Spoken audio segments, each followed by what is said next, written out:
Hello there everyone, welcome back to our channel. In today's video, you are going to see how to change username in laptop. So to do that, head over to the search section in here and search for control panel. Head over there. And once you're there, you'll see this option of user accounts. Head over to user accounts.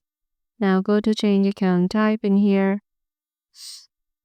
Now here you will find your account. Now head over there.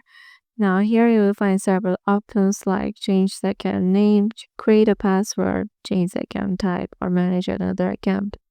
So go to, as you want to change your account's name, we will go to change the account name. And here just write the name in here and just tap on change name. And your new username will be selected. So, and this says that this name will appear on the welcome screen on the start screen. So yeah, this is how easily you can change your username on your laptop. Hope this video helped you out and we'll see you in the next video.